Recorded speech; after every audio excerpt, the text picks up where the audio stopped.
He slapped a stack of papers on the counter, his voice low but sharp. "If you're so brilliant, then tell me what this means." The sound cut through the Old Town Cafe like a glass shattering. Forks froze midair. Even the jukebox in the back corner stuttered through its Motown hum. But the girl behind the counter didn't flinch. Maya looked at the thick packet, eyebrows raised just a little. She was 19, wearing a worn apron that smelled faintly of coffee and fried eggs. Her hair was pulled back, her sleeves rolled up, and yet in that moment, she looked bigger than the man in the navy suit standing across from her. He was polished, precise, intimidating even. Darius Whitmore, founder and CEO of Whitmore Tech, had the kind of presence that could quiet a boardroom with a glance. People described him in numbers: 48 years old, 3 IPOs, $1 billion empire. But tonight, he wasn't in a tower or behind a desk. He was in a diner, at a scratched-up counter, chasing a deal that was beginning to slip through his fingers. Maya had only brought him coffee, noticed the scribbled red ink on the pages, said something casual. "Tough day?" while refilling his water. He hadn't even looked up. "Legal stuff," he'd muttered. "You wouldn't get it." "Maybe I would," she said. And that's when he snapped. Now, Maya kept one hand on her hip, the other reaching for a notepad. "Is this the whole thing?" she asked, calm as anything. Darius raised an eyebrow. "Does it matter?" "It does," she said, flipping the cover. "Context always matters." He shrugged like he was handing a toddler a steak knife. "Let her look." She moved with a kind of quiet confidence, flipping pages, scanning fast. The background noise, conversations, clinking silverware, faded around her. She tapped one section with her pen. "If your company's stock drops more than 7% after the announcement, they can walk away." Darius blinked. "That's correct."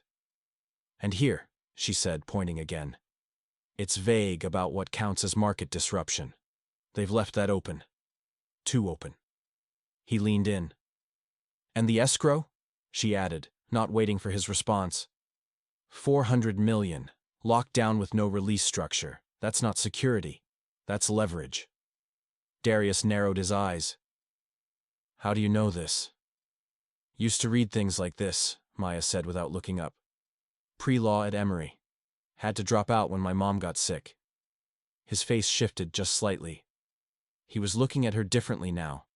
Not like a waitress, but like a mirror he hadn't expected. "I'm surprised you stayed in town," he muttered. "I'm surprised you came in here assuming no one could challenge you," she replied. That stung. Darius leaned back just a bit.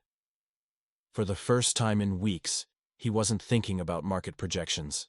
He was thinking about this young woman who had just picked apart a multi-million-dollar contract like she was reading a cereal box. "What's your name?" he asked. "Maya. Maya Williams." "You ever think of doing more with that brain of yours?" "I did," she said. Then life happened. Silence stretched between them. She pushed the contract back toward him. "Clause 7C needs fixing. And set up a release trigger for that escrow, tied to deliverables. Otherwise, they'll have you cornered." He stared at her. "You're serious?" "I was serious before you tried to insult me," she said. "Now I'm just being nice." Darius glanced down at her notepad. Her notes were clean, sharp. "Can I buy you coffee?" he asked. She nodded at his full cup. "You already did." Then she turned and walked away, apron swinging gently at her side. The last of the old-timers had trickled out. The dishwasher hummed softly in the back, and the air had settled into that late-night stillness diners know too well. Maya walked out from the kitchen, drying her hands with a towel. Her apron was gone, her hair now loose, and her posture relaxed, but her eyes were sharp. She slid into the booth across from Darius, the same one they'd sat in days ago. He looked up as she settled in. "You don't give up, do you?" she said. "I'm just trying to understand," he replied. "How someone like you, someone who sees the world so clearly, ended up here instead of a courtroom." She exhaled through her nose, quiet but steady. "I had a roadmap once. Emory, full scholarship, mock trial circuit, I was good, real good. Then my mom's kidneys gave out. Dialysis 3 times a week. Medicaid barely scratched the surface. My little brother started slipping in school. Bills kept climbing. I had to make a choice. She said it plainly, like she'd rehearsed the truth enough times it no longer bruised. So I stayed. Took shifts. Read case law on my breaks. Subscribed to legal newsletters. Learned enough to write again. Even started building an app. Simple. Clean. It teaches teens the basics. Contracts. Police stops. Job applications. But who's going to believe in a waitress with no degree? I would, Darius said without hesitation. Maya tilted her head, eyes narrowing slightly. You mean the guy who told me to stick to refilling coffee? His jaw tightened. I earned that, and I was wrong. She didn't let him off the hook. I'm not stupid, she said flatly. No, he said. You're rare. I've built an empire by spotting ideas before they explode. That night in here? That wasn't luck. That was insight. Maya looked down at the table, tracing the edge with her finger. I don't want sympathy. You won't get it from me, he said. What I'm offering is support, resources, developers, funding. You lead it. I back it. Full stop. She was quiet for a beat, then glanced toward the window. The street outside shimmered with yellow light, and the occasional blur of passing cars. You know what hurts? She asked. Not being ignored, being seen, then dismissed. Darius leaned forward. Then let's make sure they can't ignore you again. She studied his face. If I do this, I'm not your project. You'd be my partner, he said. Outside, the city whispered. But in that booth, something louder stirred. Something fragile but certain. Possibility. She nodded once. Okay. They raised their mugs and clinked them together. 2 worn porcelain cups sealing a pact that felt bigger than either of them could say aloud. 3 days later, Maya stood in the towering glass lobby of Whitmore Tech, clutching a binder filled with app sketches. She wore a second-hand navy blouse and shoes that pinched a little. A security guard had double-checked her ID. The receptionist had blinked before muttering, Waitress Maya? Like it was a joke. But she walked tall. Darius was already in the boardroom when she arrived. He looked up and offered something she hadn't expected from him. Nervousness. Come in, he said. It's just us. Maya stepped inside, spine straight. She didn't forget how the front desk had made her feel. She just chose not to carry it in with her. I've got a few key priorities, she said, placing her binder on the table. And just like that, she took the lead. She was done waiting for permission. The elevator doors closed with a soft ding, sealing her inside a rising glass capsule that looked out over Atlanta. This time, Maya didn't look down. She was moving forward, on her own terms, and no one in a designer suit was going to stop her. The first prototype came alive on a quiet Sunday morning, just after sunrise. Maya sat cross-legged on the floor in an oversized t-shirt, her laptop resting on a stack of textbooks. Behind her, Marcus snored under a tangled blanket on the couch. She'd been up all night tweaking the final code, re-recording the voice prompts until they sounded just right. The screen blinked on. Simple layout, soft colors, and a clean start button shaped like a gavel. Her heart pounded as she clicked it. The first scenario loaded. You've been pulled over. What are your rights? 3 choices appeared beneath the prompt. Stay silent, ask a question, reach for license. Each click led to a short animation. Some outcomes escalated into danger, others ended calmly. The explanations that followed were narrated in her voice. Clear. Measured. Human. It wasn't perfect. The fonts looked borrowed, the transitions a little jagged. But it worked. Maya leaned back and whispered, It's alive. At 9:07 a.m., she sent Darius a link. No subject line, no explanation. Just 2 words. First breath. He called her half an hour later. Did you actually build this? He asked, sounding more amazed than skeptical. You tell me, she said. I've never seen anything like it. And you made this on that old laptop? That and half a jar of instant coffee. He laughed. I'm showing this to our UX team today. With your okay. You don't need my okay, Maya said. You need me in the room. That afternoon, she walked into Whitmore Tech's innovation lab. The space was bright and open, with glass walls and exposed pipes, filled with developers in hoodies and sneakers. Most barely noticed her until Darius stepped in behind her and said, "Everyone, this is Maya Williams. She built what you're about to see on her own, and she's leading this project going forward." Heads turned. A few nods. One woman in a Stanford sweatshirt raised a fist and said, "Hell yes." Maya connected her laptop, launched the demo, and walked them through every click, every transition, every voiceover she'd recorded in the quiet of her apartment. When it ended, silence hung for a beat. Then came the applause. Not loud, but honest. A developer leaned in. "We can clean up the UI, tweak the animations. But this logic? It's tight." "Where'd you learn flow design?" another asked. Maya shrugged. "By watching people lose and trying to reverse engineer why." For the next 2 weeks, she became a fixture in the lab. She led brainstorming huddles at midnight, guided testing sessions, and turned diner leftovers into shared meals. She was the youngest, the least formally credentialed, and often the only black woman in the room. None of it slowed her down. Darius supported her at every turn, but he also stepped back, watching as her leadership took shape. She didn't command with volume. She asked questions. Let others test. She listened. The app wasn't just code anymore. It was energy, direction A, movement. Then came the school pilot. Maya's idea. Test Lawbridge in 3 local high schools. She and Marcus handed out flyers and QR codes at bus stops and football games. And on one chilly Tuesday, she stood in front of 30 students at Langston Prep, her diner shirt hidden under the only blazer she owned. "You ever had a landlord keep your deposit?" she asked. Heads nodded. "Thought so. Let's talk about what they're not telling you." And the room leaned in. Darius leaned back in his chair, his eyes never leaving her face. "Start from the top." Maya didn't hold back. She detailed everything.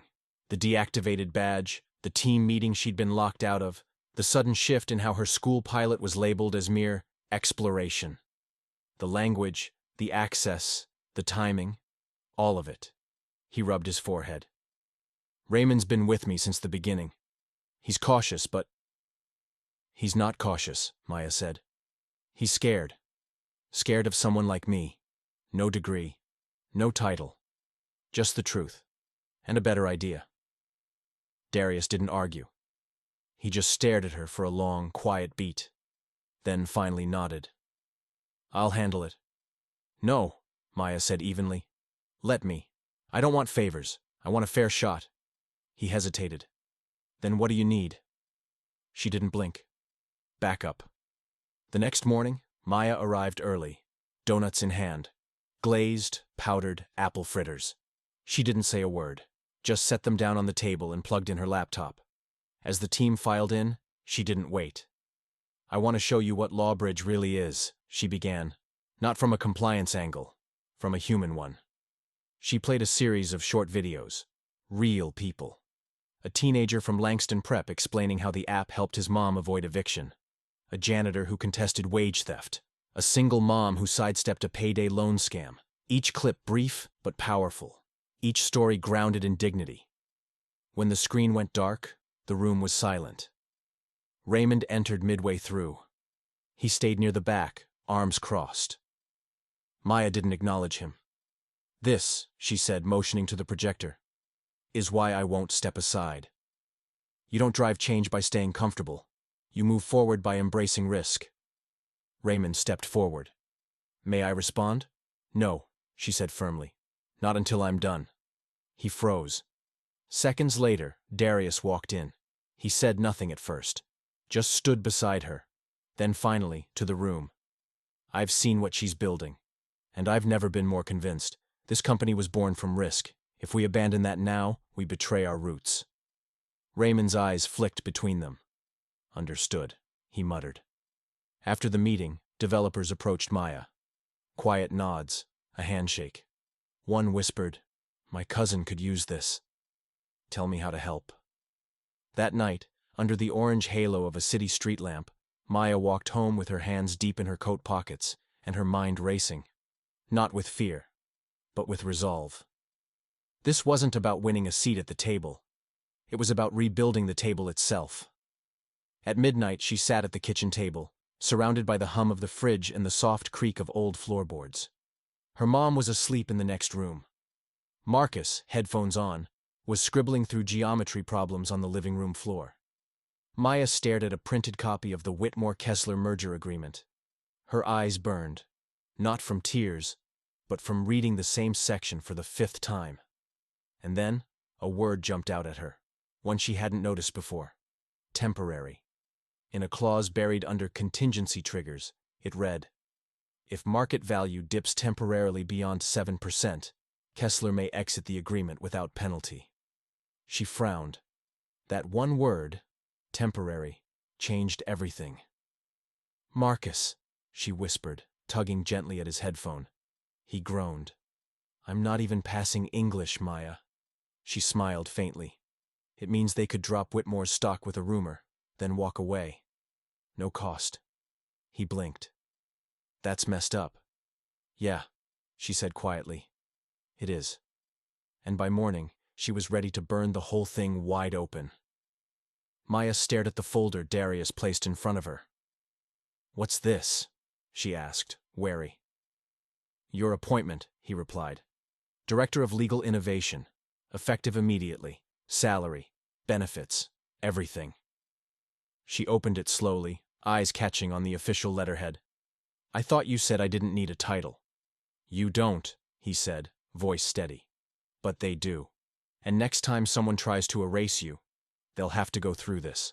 She smiled, exhausted but grounded. "Thank you. But we're not done." "No," he agreed. "We're just getting started." In that cluttered lab, surrounded by coffee cups and blinking monitors, justice stopped being theory. It became inevitable. The press got wind before Maya was ready. First, it was a buried headline. Waitress turned legal prodigy, Whitmore's bold new bet, on a tech gossip site. Then came the social posts, hot takes, commentaries. By midweek, her inbox overflowed. Some praised her as a symbol of change. Others mocked the company for chasing diversity optics. And a few went straight for the throat. "High school dropout runs legal ops. What's next?" Maya ignored the noise and kept building. Final tweaks to Lawbridge, UX testing, community training sessions. The app was days from launch. Then an email arrived. Subject line, urgent. Tier 1, investor concerns. The message was short but surgical. Some major stakeholders had raised questions about Maya's qualifications, asking if she truly had the experience to lead a high-visibility rollout with significant legal implications. She read it twice, not shocked, just tired. That evening, she sat in a closed-door meeting with Darius, legal counsel, and 2 board members. The words hit hard. "We're not questioning her brilliance," said a man in a navy pinstripe suit with a Princeton lapel. "But this situation is unprecedented. No degree, no traditional track record. She's about to become the public face of our biggest launch in years." Maya sat tall. "What scares you isn't my resume. It's that I didn't come from your world, and yet I've done what others couldn't." The man blinked, caught off guard. "That's not entirely fair." "No," she interrupted. "It's accurate." Karen Cho, the general counsel, spoke next. "From a legal perspective, Maya's role is sound. Her IP is filed. Her work is documented. This backlash isn't structural. It's emotional." Then Darius stood. His voice was low, but the room shifted around it. "She saw what none of you did. She saved us from a billion-dollar disaster. She took a half-formed pitch and turned it into something real. If I have to choose between appeasing donors or standing by the woman who's actually done the work, I'll choose her. Every time." Silence. Maya folded her trembling hands in her lap. After the meeting, Darius found her outside the room. "You okay?" "No," she said. "Good," he replied. "You shouldn't be. They're asking you to carry more than anyone should. But don't mistake fear for absence. They see you." She didn't go home. Instead, She sat at the far end of the lab, staring down at the city from a tall window. Her phone buzzed, a message from Marcus. Saw the news. Don't let 'em rattle you. You're the real deal. Always were. She smiled faintly, walked to the whiteboard, and picked up a marker. In thick letters, she wrote, "Launch on time." Maya had led every decision in Lawbridge, not out of guesswork, but because she had lived the very gaps the app was trying to close. She sat tall at the boardroom table, facing those who now asked if someone else should co-lead the next chapter. "If someone with no skin in this fight takes over, it won't be Lawbridge anymore," she said, calm but unwavering. "I didn't claw my way here to let someone else smooth it out for comfort." The room went quiet. Ellen, the senior board member, gave a small nod. "We'll follow your lead," she said, "but the weeks ahead won't be gentle." "Success never is," Maya replied. Walking through Whitmore Tech afterward, Maya noticed a shift. People no longer looked at her with surprise. They smiled, warmly, respectfully. She wasn't just that waitress turned wunderkind anymore. She was a leader. Back in the lab, a buzz stirred near the monitor. Luis turned toward her. "You'll want to see this," he said. On the screen, breaking news. President's office in talks with Lawbridge for National Legal Literacy pilot. She stared. "Is this real?" Luis nodded. "They want a federal rollout. Free. Community centers nationwide." The lab filled with noise, cheers, disbelief. But Maya stepped out the back door into the alley. Cool air met her skin. She pulled out her phone and dialed a number she hadn't touched in nearly 2 years. "Hello." "Professor Sloan," Maya said. "It's me." A pause, then. "Of course I remember you. I saw your speech." "I didn't finish what I started," Maya said. "And now I want to. Not because I need it to prove anything, but because I want the education I didn't get the first time, on my terms." Another pause. Then, "Your seat's always been here." That night, Maya came home to find Marcus watching her speech on the TV. "You really said all that?" he asked. She smiled. "And I meant it." "I told my teacher my sister's app might end up on the president's phone," he said proudly. She laughed. "Probably the first time I've made headlines in a hoodie and no makeup." "You still looked like a boss," he grinned. Maya leaned back, breathing in the moment. She wasn't here because someone let her in. She was here because she built something no one could ignore. And now, everyone wanted a seat at her table. A year after she had passed that first contract across the counter to Darius, Maya stood on a stage in a community center in Birmingham, Alabama. The banner behind her read, "Lawbridge, free legal education for all." The mayor sat front row. So did 2 members of Congress, but Maya only saw the kids, hoodies, earbuds, curious eyes. "You ever sign something without knowing what it meant?" she asked. A man in the back answered, "Too many times." "That's why I started asking questions," she said. "Because no one told my mom what a medical payment clause meant. No one told my neighbors they had rights." The crowd clapped, soft, steady, real. "Lawbridge isn't mine anymore," Maya said. "It's yours."